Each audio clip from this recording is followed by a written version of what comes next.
Embora! Tô É lindo. sim, gente, é para dar uma emoção, para vocês ficarem com vontade de acompanhar a live, porque senão não é negocinho de, chegou, vou ver aqui. Não, não é assim não. Aqui tem que ter emoção. Facinho, Ótimo. ninguém valoriza, né? Não, tem que valorizar a gente, né, não, Cirulo? É Nós sim. dois juntinhos numa live, hein? Não é pra qualquer um. Então, voltando de onde nós estávamos, Massa. É, eu tinha te perguntado um pouco sobre como foi essa identificação de ser artista. pronto. Aí eu vou só dar uma resumida, né? Pra a gente ganhar Sim, tempo também. Que meio que começa com a coisa do meu contato com o picho, pichação, né? E aí, que quando eu falo pichação, eu tô falando grafite ou picho. Para mim é uma coisa só e eu prefiro chamar picho por uma questão política mesmo. Então, quando eu tô falando picho, vocês entendam grafite, o desenho ou as palavras, né, escritas, nem sempre para ser entendida por todo mundo. E talvez por isso que incomode tanto. E aí, quando eu tenho contato com essa linguagem do picho, eu me extingo muito e começo a pensar em coisas para fazer na rua.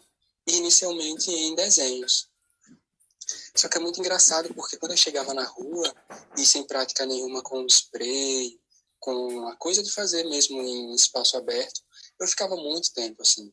E que é um vacilo, né? Porque você não sabe quem vai vir de lá e tal. Então eu perdia muito tempo. E até que eu decido, não vou desenhar. Eu vou mandar só as palavras. E é aí que nasce o artista Cirulo, o nome, né, na verdade. Porque eu pensei, o que é que eu vou assinar, né? Não vou assinar meu nome. E aí eu um dia estava pintando um quadro e na hora de assinar esse quadro em casa, eu lembrei que meu avô materno já era falecido na época e ele me chamava em vida de Cirulo. E eu nunca soube o porquê, assim. Nunca perguntei, quis perguntar, né? Mas ele só me chamava assim. E aí, quando eu fui assinar o quadro, eu lembrei da coisa do bicho, que eu precisava de um nome para assinar na rua que não fosse o meu. E aí eu ia assinar aquele quadro, eu disse, não, esse quadro eu já vou assinar com esse nome. E aí assinei. E aí minha mãe ia passando, assim, aí ela voltou, parou olhando o quadro. Quem foi que pintou esse quadro? Aí eu fiz, eu. Quem é que tá o nome ali? Aí ela olhou assim e fez, tá. E aí, para mim, esse é o marco, assim, de quando eu fecho, né? Tipo, não, o que eu vou fazer é isso mesmo. E assumindo tudo que viesse, assim, né? massa. Partindo dessa relação com o picho, né, com a pichação, grafite, como você colocou, e para os seus outros trabalhos que você desenvolve mais atualmente, como é que você define assim o seu nicho de trabalho como artista plástico? O Cirulo é um artista plástico que faz o quê? Faz ilustração, faz escultura, faz tatuagem, faz o quê? Então, isso é uma pergunta bem difícil para mim, assim, e por um momento foi bem angustiante para mim, porque eu já desenhava, pintava, aí entra a coisa do picho, e aí na mesma época que entra o picho, eu começo a fazer aulas de estilogravura com Elias Santos, que é um mestre aqui do estado, e me instiga muito a estilogravura e o resultado desse trabalho, que depois eu vou levar para o picho, né, uma fusão dessas duas técnicas. O meu traço pega muito da influência da estilo. E tem bordado também, que é uma outra viagem que eu comecei a instigar depois que conheci o arcebispo do Rosário, né? E aí eu ficava, não, mas eu tenho que ser uma coisa, ou eu desenho, ou eu faço picho, ou eu bordo, ou eu faço argila. E aí por muito tempo isso foi muito angustiante para mim. E aí eu acho que agora eu encontro nesse termo, né? Artista visual, meio que uma forma de juntar tudo isso, assim, porque eu acho que é isso que eu sou, sabe? Tipo, e se apertar muito, eu digo só que eu sou artista. Porque a gente, A sociedade, ela tem uma coisa de guardar tudo em vidrinho, em potinho separado, etiquetado, né? E aí quando a gente ou mistura ou coloca tudo num pote só, dá tilt, né? Mas isso não quer dizer que tá errado, né? Pode estar tudo misturado mesmo, né? E aí eu Com certeza. aprendi a não sofrer sendo essa mistura toda, assim. Então eu acho que artista ou artista visual dá para definir mais ou menos. E aí, no meio dessa estilo, com bordado, com picho, com pintura, apareceu a tatuagem, né? Porque tava pouca Apareceu. coisa. E aí a gente precisa dar uma complementada aí no que estava rolando. E aí você decidiu também estudar tatuagem e se dedicar também a isso. E mesmo assim, mesmo trabalhando na tatuagem, mantendo o seu traço bem autoral, né? Com a questão da a estética da estilo na tatuagem. Uhum. Como foi isso? Porque a tatuagem, geralmente, muitas pessoas vão com a ideia pré-concebida do que elas querem.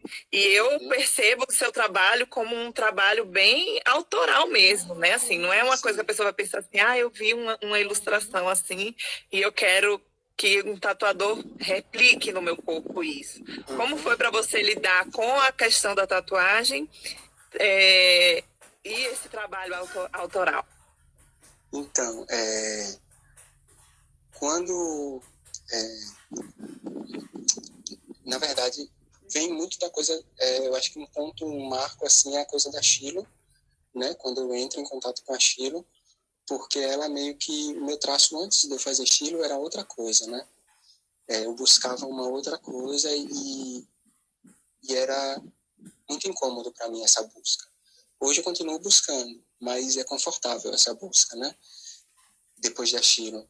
E quando eu comecei a mostrar esses desenhos, algumas pessoas próximas começaram a me pedir para tatuar nelas, né? E aí dizia, você pode fazer tal desenho para eu levar no tatuador e fazer? E aí eu fazia, criava esses desenhos e mandava.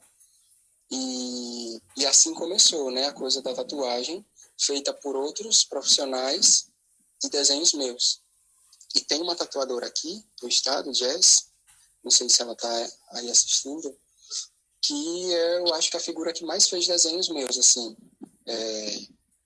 em outras pessoas, né? E aí a gente sempre se comunicava, porque ela tem essa coisa de entrar em contato com o artista, mesmo as pessoas falando, mas aí ela entrava em contato comigo por uma questão ética de saber se eu tinha autorizado mesmo o desenho.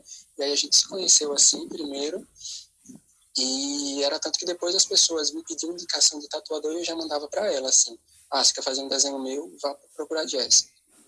E foi com ela que eu fiz a minha primeira tatuagem. 2015, talvez.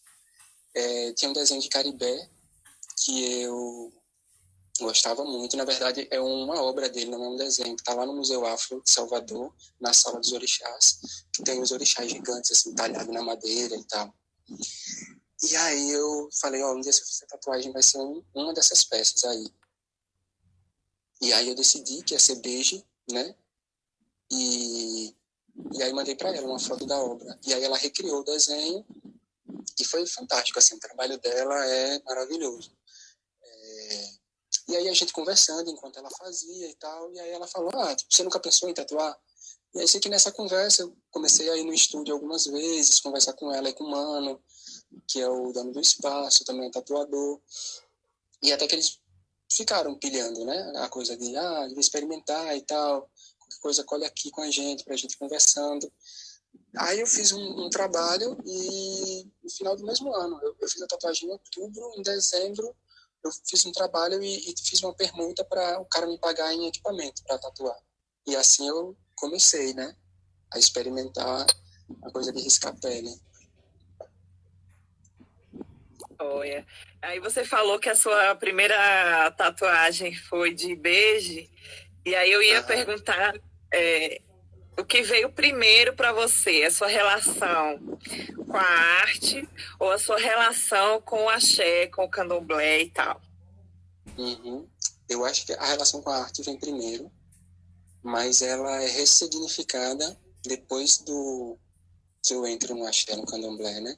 Eu já tinha uma coisa com, eu não vou dizer com o candomblé exatamente, mas com as religiões de matrizes africanas desde a minha infância, porque eu cresci num bairro Novo Franco, aqui em Aracaju, e tinham muitas coisas, carorô de Cosme e Damião, de fulaninha, e aí as crianças iam comer aquele caruru, mas fulaninha frequentava a igreja normalmente e tal, e esse caruru era uma coisinha por fora, assim, né?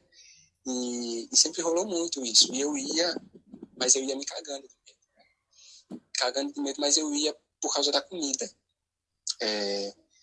E esse medo é o medo que a galera botava na gente, né? Tipo, você vai comer dessa comida, e enfim, essas coisas todas, né? E aí eu cresci com esse medo, mas indo ainda por conta do... Fui chamado pela boca, né? E aí Você e muita gente. E aí eu acho que eu entro na Capoeira Angola em 2012. Em 2013 eu entro mesmo lá no terreiro, né? No Shogunladê. E aí a partir daí dos contatos com tudo isso, né? Que Candomblé para mim não é religião, né? É uma cultura. E a partir do meu contato com essa cultura, eu acho que eu zero, assim. E aí tudo muda, né? É tanto que essa tatuagem, a escolha da tatuagem de beijo, é depois que eu já estou no terreiro, né? Até então eu sabia que eu queria fazer uma tatuagem, mas não sabia o quê. Certo. Deixa eu dar uma pausa aqui para ver o que é que o pessoal está comentando aqui. Massa. Pere GM4. Antes de ir embora de Aracaju, quase risquei com ele, mas já tenho 2 desenhos reservados. Em breve coloco na pele, com força e coragem. Léo de Sage.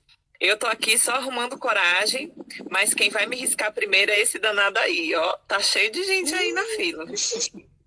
Massa. Jaciara. Léo, minha primeira tatu foi com cirulo, se jogue. Gente, eu também tatuei com cirulo, tá? É uma tatuagem, ela é incrível, maravilhoso.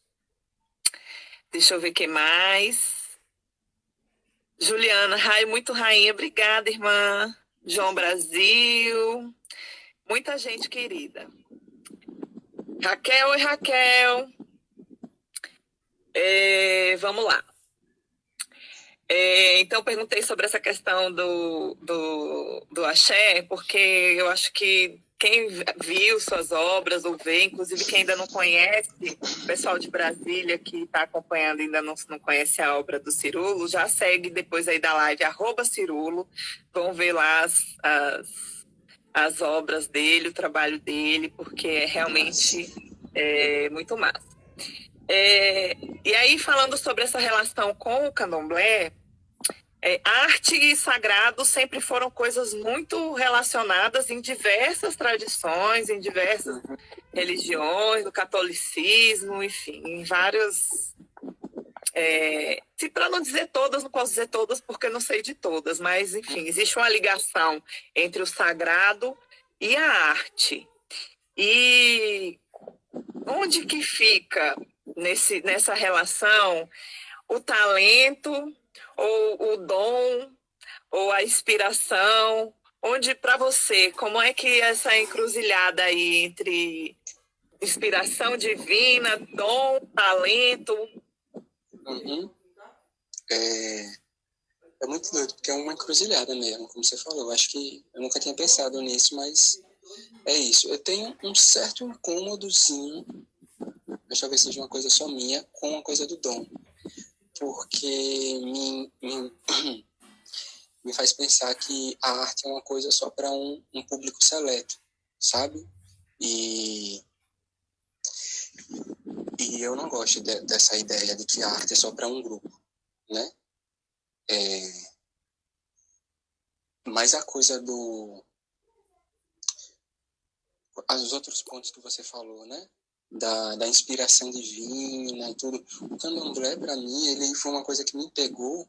Eu vou só fazer um linkzinho com uma historinha da minha primeira vez lá no axé, porque eu lembrei agora. Eu fui para uma saída de Iaô, né? De uma filha de Nanã, Nantejunã, e aí no dia E aí eu fui apresentado ao Pai de Santo pelo pessoal do Abaú, né? Do meu grupo de capoeira. E eles falaram, isso aqui é Yuri, do Abaú. E aí ele olhou para mim, tipo, sem muita conversa. Falou, você é do Abaú, é meu filho. Então vem aqui amanhã que vai ter a festa dos arianos, que seria no domingo. E aí eu falei, eu venho. Sou ariano também, é a minha festa. E aí... e aí eu chego lá no domingo, tipo, tá todo mundo fazendo samba, tomando cerveja, se divertindo, comendo, dançando, brincando. E eu falei, velho, que doideira, né? Tipo, uma noite passada tava todo mundo num culto, né? Tipo, celebrando também com música, com dança. E aí hoje tá todo mundo aqui tomando uma, brincando, tocando um samba. Eu quero sair pra minha vida, sabe? Tipo, não tem a coisa do certo e do errado. Tipo, tá tudo misturado, o sagrado e o profano. Tipo, se é que existe profano, se é que existe o sagrado, se não é uma coisa só também. E aí eu penso que a coisa da criação artística tá bem nisso também, assim, do não ter um momento de estudo, um momento de... No meu caso, né, eu tô falando isso, o meu processo, né? Não é muito separado isso. Tipo, eu acho que quando eu vou pra roça e eu volto, a cabeça tá, tipo, de várias situações que eu vivencio lá. E eu tento transferir isso, e acho que rola, né, para os meus trabalhos, de uma maneira que eu sinta que ali tenha uma energia massa, como é que eu recebi, assim. Não a mesma energia, mas uma energia legal, tipo, como é que me fez me sentir bem, né? E acho que as pessoas sentem isso, assim, também. Mudando só um pouquinho do lado da conversa, porque, enfim, a pessoa, como vocês viram no começo da conversa, ele é bem complexo, né? Ele é tudo, é 1 milhão de coisas.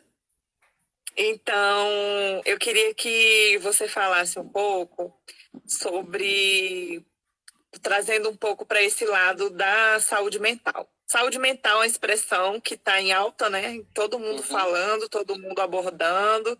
Nesse momento que a gente está falando de confinamento, de isolamento social, distanciamento social, todo mundo falando, tem que cuidar da saúde mental, tem que fazer exercício, tem que não sei o quê, a depressão, suicídio, enfim, vários temas que já fazem parte da nossa sociedade de uma maneira geral, mas que nesse momento estão ganhando destaque, né? Vamos dizer assim.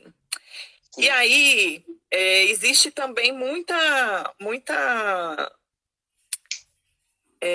discussão sobre essa interface entre saúde mental, genialidade, arte. Como é que você, também a partir da sua experiência como trabalhador da saúde mental, faz esse cruzamento desses caminhos? A saúde mental é um outro beco que eu entro, assim, que vai, né, dessas encruzilhadas, que foi bem por acaso, né, ou não. Mas eu não entrei na saúde mental por uma escolha, né. Eu fiz um concurso para uma prefeitura na cidade vizinha aqui, Socorro, e na época eu estava envolvido com circo, né. E aí o concurso que abriu para a prefeitura era para oficineiros de artes. Aí tinha teatro, música, dança e circo. E aí eu fiz para oficineiro de circo, acreditando que eu ia trabalhar na Secretaria de Educação, Esporte, alguma coisa assim. E aí no dia eu passei no concurso, e no dia que eu fui assumir, que fui lá na administração da prefeitura, eles me encaminharam para a Secretaria de Saúde. E aí eu fiquei meio... mas fui. E aí quando cheguei lá, eles disseram, você vai começar a trabalhar num CAPS. E eu não sabia, né, o que era CAPS até então. Tinha alguns amigos da psicologia, mas... Olha aí o que é CAPS, porque pode ter mais gente também que não sabe. CAPS é um Centro de Atenção Psicossocial. E existem os CAPS adulto, que atende pessoas com transtorno mental, né, severo e persistente. E existe o outro CAPS adulto, que é o AD, que é álcool e outras drogas, que atende só esse público específico, que faz uso abusivo de álcool e outras substâncias. E tem o CAPS infantil, que atende crianças e adolescentes, tanto com transtorno mental como com usuários de álcool e outras substâncias, que é o que eu trabalho atualmente, o CAPS infantil. E isso foi lá em 2012, estou desde 2012, então, na saúde mental. E foi uma coisa muito doida, assim, porque eu fui sem isso, né? Tipo, me joguei nessa coisa de trabalhar com arte com crianças e adolescentes com transtorno mental. E eu lembro que na época eu estava na graduação ainda, né? Não tinha abandonado a universidade. E eu fui muito com uma coisa de... O curso que eu fazia era de licenciatura, então eu fui muito uma pegada de plano de aula e tal, de como trabalhar com os meninos. E quando cheguei lá, tipo, eles só faltaram pegar o plano de aula e rasgar, assim, né? E dizer, tipo, bicho, não é isso aqui, sabe? Tipo, olhe para cada um daqui e entenda o que cada um aqui está precisando. Isso daí que você tem é para, tipo, isso é um modelo para uma coisa que só funciona lá, na academia, né? Tipo, naquele estágio ali. Porque quando você vai estagiar, inclusive em sala de aula, também você vê outra coisa, né? Tipo, quebram suas pernas. E aí eu fui aprendendo ou não, né? Tipo, fui levando na cara mais do que aprendendo, talvez, a reinventar. Tipo, não tem que ter um plano B. Você tem que ter um plano C, o D, e a coisa de entender o que cada um ali demanda, né? E a partir do que eles pedem, eu devolvo, assim. E aí eles me devolvem. E aí eu mando de volta também. E é uma viagem, assim, é muito doido, né? Vamos dizer. Vocês podem dizer. E a partir dessa experiência, como é que você foi entrecruzando, então, essa questão da saúde mental com a arte? Também pensando quando você coloca que uma das suas referências é Arthur Bispo do Rosário, ele é conhecido também por ser uma pessoa com transtornos mentais, e a arte é frequentemente relacionada a gênios incompreendidos, a, enfim, pessoas fora da norma, né? Vamos dizer assim. Sim, então, o meu contato com a saúde mental, eu digo que foi a partir daí. Mas o meu contato com a loucura, né, fazer assim, com a loucura, veio um pouquinho antes, porque eu fazia parte de um coletivo com 2 amigos do teatro, eles 2 do teatro, né, e eu das experimentações. E a gente começou a ensaiar um texto que se chamava O Autêntico Alienado. Era um texto de uma outra amiga nossa, do Maranhão, Delciane, e era um texto que ela pegava fragmentos de textos de Antonin Artaud, Van Gogh, e tinha um outro personagem fictício, e a ideia era que essas três pessoas estavam numa mesma cela de um hospício conversando. E aí meu primeiro contato com a loucura foi enquanto eu estava pesquisando esse texto com esses amigos e ensaiando, porque a gente começou a ler coisas sobre a loucura, foi vendo, né? E aí a coisa adormeceu, e depois eu conheço o Arthur Bispo, né? Um pouco antes de entrar na universidade. E quando eu entro na universidade, eu vou naquela instiga, né? De procurar saber mais, né? Sobre esse figura, um artista negro, sergipano, e que até ali eu nunca tinha ouvido falar dele, né? Eu conheci por conta de uma irmã, né, Everlane, que trabalhou no filme, na arte do filme, e aí ela me passava tudo que ela aprendia, assim, nas oficinas do filme, né? E assim eu conheci esse artista. E quando eu chego na universidade e vou falar para uma professora de Fundamentos do Ensino de Arte no Brasil, acho que era isso, uma disciplina. E aí ela vem e fala, tipo, não, tipo, esse doidinho não era artista, dessa forma, ela falou. Não, o doidinho não, você é desses aí, que fica acreditando que o doidinho era artista? Não, ele mesmo falava que ele não era artista. E aí eu dei aquela respirada e fiquei, velho, como assim não é artista, né? Eu falei, mas qual foi, né? Tipo, por que ele não é artista? Não, ele era um esquizofrênico. Ele não conseguia desenvolver um problema artístico e resolver esse problema artístico. Ele só juntava as coisas lá. E aí eu falei, ele era esquizofrênico, assim, nem Van Gogh também, né? Que era esquizofrênico. Aí ela, não, mas Van Gogh, ele tinha total consciência do estado dele e tal. Beleza. Total consciência da branquitude, né?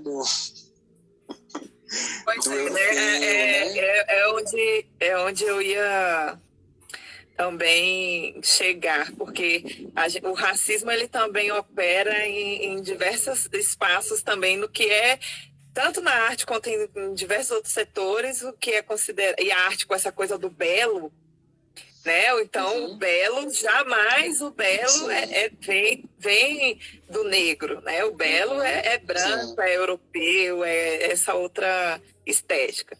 E o racismo, para além do conceito de beleza, o racismo também é um fator predominante de adoecimento mental da população negra. Uhum. Né? Ele fala bastante, ele traz mazelas, tanto do ponto de vista psicológico, quanto do ponto de vista do atendimento que as pessoas negras vão receber ao entrar no sistema de saúde e etc. Como é para você equacionar essas questões todas enquanto artista negro também? É muito doido, né? Inclusive eu lembrei de você falando isso, do racismo, né? E o que ele causa nas pessoas. Eu lembrei de uma conversa com seu pai. O transtorno mental não é uma coisa que nasce da noite pro dia. Você já nasce com isso, né? Nem sempre é assim. Mas pode ser desenvolvido pelas interações. Uhum. Ou pela falta, né, delas, assim, né? Pela exclusão, né? Das interações. E não só os transtornos mentais, como as dependências, né? E aí a gente vai para as dependências químicas, né? Álcool, que eu acho que é a maior, né, delas, assim, você vê a galera, assim, e quando você vai puxar o histórico da figura, da vida, é só paulada, velho, e tudo que a figura quer é anestesiar, de alguma maneira, as pancadas, né, porque não tem por onde ir, por onde eu vou, eu levo pancada, então, peraí, deixa eu levar uma pancada macia, né, que me dê e eu amorteça, pelo menos. E é muito doido, assim, entender. Hoje em dia eu trabalho com criança e adolescente, né? Então eu não tenho tanto contato com essa galera, assim, diretamente. Mas lá com as crianças, quando a gente vai ver por que tá lá, né? Fazendo o acompanhamento, é histórico familiar. Tipo, se aquela criança tivesse em outro contexto, muito provavelmente ela não precisaria estar passando por aquilo, sabe? Então, às vezes, inclusive, o trabalho que a gente faz ali é nada ou quase nada, porque tem que trabalhar com a família também, que é uma galera que está precisando também, né? Então, é um movimento bem de grão mesmo, assim, de quase tapar o sol com a peneira, sabe? Mas a gente está na luta aí, na resistência e na insistência também. Não sei se eu respondi ou viajei. Sim. Deixa eu dar uma olhada aqui no que o pessoal está falando. Vamos lá. Ai, sumi. Voltei. Juliana César Nunes. Já viu a peça do Cobrinha sobre Lima Barreto? Também me veio à mente.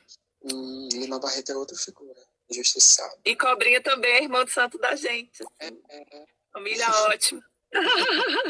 Muito boa. Essa conversa me lembrou o filme Nise e de como a arte proporciona libertar o que a normalidade não quer ver. Nossa. Bem bom esse filme. Várias pessoas reagindo à fala da professora, né? Um absurdo, né? Que mais? Mércia, deixa essa live salva, vou precisar sair. Vamos deixar. Principalmente depois do esforço que a gente fez para conseguir botar essa live, né, Ciro? Dai, fato. Minha comadre, Dai Conceição, saudades. Olha ela.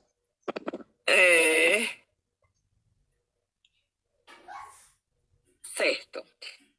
Cirulo, e hoje, quais são, assim, o que que você tem desenvolvido, quais são os seus trabalhos, o que que tem te instigado, te dado comichão, o que é que tem te tirado, assim, te deixado nesse frenesi artístico, vamos dizer assim? Boto fé. Então, Se tem, né, isso? tem. Sempre tem. Se não tem, a gente caça, porque não consegue ficar quieto, né? Mas de uns tempos para cá, mais ou menos uns 2 anos, que é de quando o João nasce, João, meu filho, né? Eu tenho ficado mais num movimento mais de casa, né? E no começo isso foi um pouco angustiante, mas depois eu fui entendendo que isso é um movimento de um momento, que eu tenho que saber aproveitar isso também. E a partir disso, dessa história de estar mais para dentro, eu acho que eu tenho... a tatuagem tem rolado, né? Mas eu acho que essas outras criações, elas estão meio que num processo de fermentação, sabe? Eu tenho lido um bocado de coisa, tenho conhecido uma galera massa, né? Murra mesmo, que estava esse segunda-feira com você, é uma figura que eu tenho acompanhado muito, assim, as coisas dele, e estou meio que nesse processo de observar e absorver, sabe? Léo, que está aí acompanhando, foi um encontro massa, assim, né? Mais um irmão massa da gente ter por perto, porque enriquece muito as conversas que a gente tem. Então, eu acho que eu estou nesse momento da incubadora, sabe? De processar muita coisa, assim, mas já vai sair, assim, porque a gente não dá conta de segurar muito tempo, não. E esse cenário, assim, da, da nossa geração, né? Nós somos uma geração, essa geração dos 30, que veio, já teve uma educação para a arte, talvez um pouco mais, com referências mais libertadoras, vamos dizer assim, né? Uhum. E como é que você tem, era isso que eu ia te perguntar, além de Murra, quais são outros artistas que tem da nossa geração, que tem te feito, chamado a atenção, te dar um lampejo, assim? Massa. Eu vou falar alguns, né? Tem uma galera, na verdade, assim. Daqui de Aracaju mesmo, tem Larissa, que é uma figura que eu conheci na universidade, e eu percebo que o trabalho dela deu uma energizada muito massa, assim, nos últimos tempos para cá, é bem massa de acompanhar as coisas dela. Pedro Bomba, poeta daqui também, que hoje mora em Belo Horizonte, é uma figura que é muito massa, assim, sempre as conversas que a gente tem surgem muitas coisas legais, assim.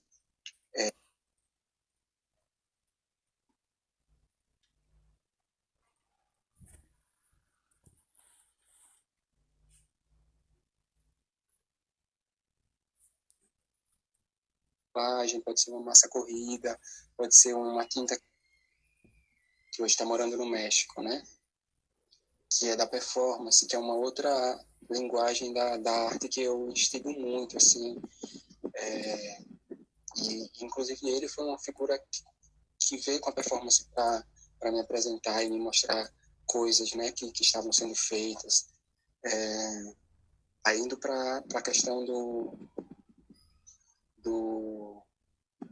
sagrado, do religioso, a galera que discute essas, né, essas questões nas suas obras, aí tem uma infinidade, assim, né? Tem um...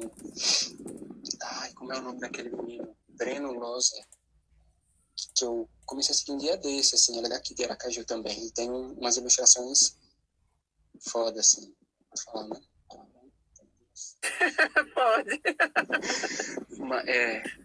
Eu não, é isso, assim, tem uma galera, né? Não dá pra falar muita gente, mas meio que os que eu lembro agora tem esse. E aí, pra mim tudo é referência, né? Música é referência, escrito é referência. E aí eu conheci agora, recentemente, Grada Quilomba. E tô Maravilhoso. de cara, assim, com essa mulher, né? Porque eu já tinha visto, na verdade, umas coisas dela antes da performance. E aí depois vi as coisas escritas. E aí peguei o livro dela e tô viajando, assim. Muito foda. Sinistro, assim. Massa.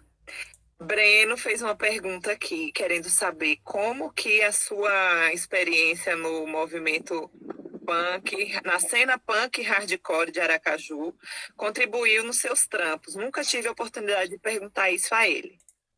Massa. É, é isso, né? Quando eu falo que tudo me inspira, é tudo mesmo, assim. Tipo, eu tenho uma influência muito forte do punk, do hardcore.